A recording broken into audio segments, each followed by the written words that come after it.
BCCL का IPO आ रहा है 9 जनवरी को, जिसमें company total offer for sale कर रही है 1071 crore. BCCL wholly owned subsidiary है कोल इंडिया की। इस वीडियो में मैंने कंपनी का डीसीएफ वैल्यूएशन करा है और कंपनी के 3 डिफरेंट सिनेरियोज अज्यूम करे हैं। पहला है कंजर्वेटिव केस, दूसरा है बेस केस और तीसरा है ऑप्टिमिस्टिक केस।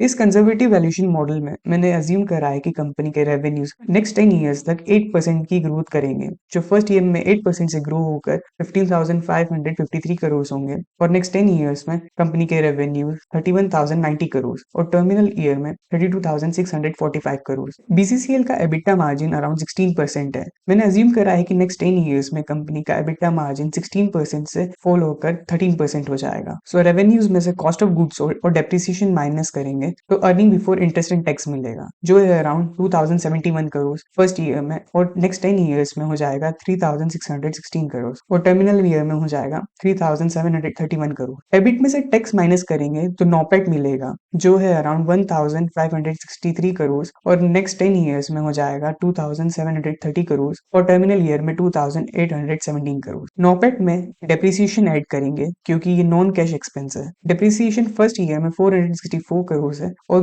नेक्स्ट 10 इयर्स में अराउंड उसी रेंज में रहेगा और टर्मिनल ईयर में 512 करोड़। उसके बाद कंपनी का कैपिटल एक्सपेंडिचर जो फर्स्ट ईयर में 847 करोड़ है और चेंज इन वर्किंग कैपिटल जो फर्स्ट ईयर में -288 करोड़ है उसे माइनस करेंगे, जिससे हमें free cash flow to the firm मिलेगा। बीसीसीएल का free cash flow to the firm first year में 1468 करोड़, 10th ईयर में 2293 करोड़ और टर्मिनल ईयर में 3075 करोड़ रहेगा। बीसीसीएल एक कैश मशीन है। शायद यही कारण रहा होगा कि कंपनी कोई फ्रेश इशू नहीं ला रही है बल्कि ऑफर फॉर सेल ला रही है। सो इन कैश फ्लोज को प्रेजेंट वैल्यू में लाने के लिए मैंने कंपनी के कॉस्ट ऑफ कैपिटल से इन कैश फ्लोज को डिस्काउंट करा है। कंपनी का कॉस्ट ऑफ कैपिटल अराउंड 10.6% है, तो कंपनी के फ्री कैश फ्लोज को कॉस्ट ऑफ कैपिटल से डिस्काउंट करने पर कंपनी के कैश फ्लोज की प्रेजेंट वैल्यू मिलती है, जो फर्स्ट ईयर में अराउंड 1327 करोड़ है और 10th ईयर में 833 करोड़। बीसीसीएल के free cash flow to the firm की प्रेजेंट वैल्यू 9,450 करोड़ है और कंपनी की टर्मिनल वैल्यू की प्रेजेंट वैल्यू 20,085 करोड़ है। कंपनी में टोटल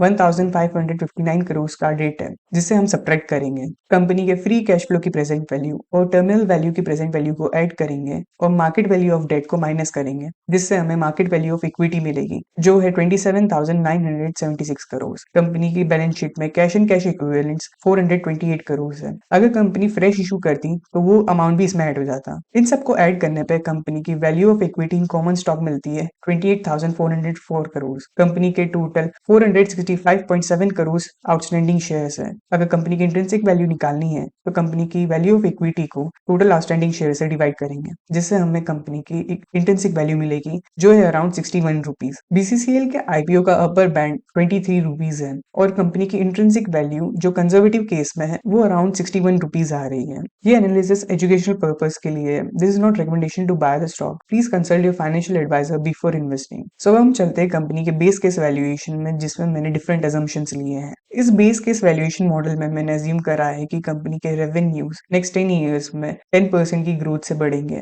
और कंपनी का एबिटा मार्जिन जो अराउंड 16% है वो वहीं पर रहेगा, ना बढ़ेगा ना घटेगा। तो कंपनी के रेवेन्यूज में से cost of goods sold minus करेंगे, डेप्रिसिएशन माइनस करेंगे, जिससे हमें earning before interest and tax मिलेगा। Earning before interest and tax में से टैक्सेस माइनस करेंगे, जिससे हमें नॉपैट मिलेगा। नॉपैट में डेप्रिसिएशन ऐड करेंगे, कैपिटल एक्सपेंडिचर माइनस करेंगे और change in working capital minus करेंगे, जिससे हमें free cash flow to the firm मिलेगा। कंपनी फर्स्ट ईयर में 10% की ग्रोथ के साथ और उसी एबिटा मार्जिन मेंटेन रहने पे कंपनी का free cash flow first year में 1,576 करोड़ है और नेक्स्ट 10th ईयर में 3,669 करोड़ और टर्मिनल ईयर में 4,729 करोड़। कंपनी के फ्री कैश फ्लोज को कॉस्ट ऑफ कैपिटल जो अराउंड 10.6% है उससे डिस्काउंट करेंगे, जिससे कंपनी के कैश फ्लोज की प्रेजेंट वैल्यू मिलेगी, जो है फर्स्ट ईयर में 1,424 करोड़ और 10th ईयर में 1,332 crore. So base valuation model में कैश फ्लोज के प्रेजेंट वैल्यू का सम 12,667 करोड़ है और टर्मिनल वैल्यू का present value 30,886 crore. Market value of debt 1,559 crore है। कैश फ्लो और टर्मिनल वैल्यू की प्रेजेंट वैल्यू को ऐड करेंगे और मार्केट वैल्यू ऑफ डेट को माइनस करेंगे,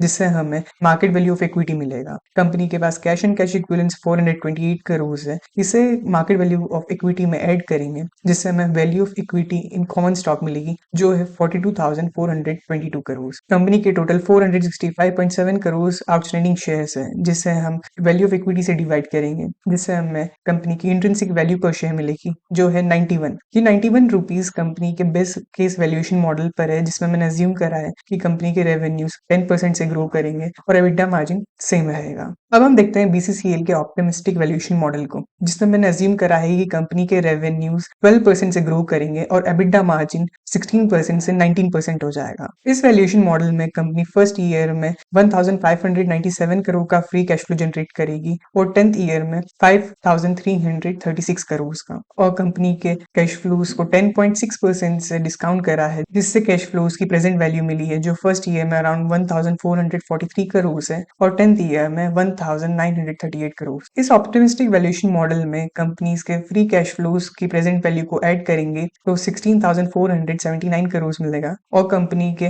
टर्मिनल वैल्यू की प्रेजेंट वैल्यू 43,603 करोड़ है। कंपनी का 1,559 करोड़ डेट माइनस करेंगे, जिससे हमें कंपनी की मार्केट वैल्यू ऑफ इक्विटी मिलेगी जो है 58,524 करोड़। कंपनी के cash and cash equivalents 428 crore है, उसे ऐड करके कंपनी की value of equity in common stock मिलेगी जो है 58,952 करोड़। कंपनी की वैल्यू ऑफ इक्विटी को टोटल आउटस्टैंडिंग शेयर से डिवाइड करेंगे, जिससे कंपनी की वैल्यू पर शेयर मिलेगी जो है 126.59। तीनों वैल्यूएशन मॉडल में बीसीसीएल के आईपीओ के अपर बैंड से इंट्रिंसिक वैल्यू कई ज्यादा है। इन वैल्यूएशन मॉडल में मैंने कई सारे assumption लिए हैं जिनमें मैं गलत हो सकता हूँ। So please do your own research before investing and please consult your financial advisor before investing.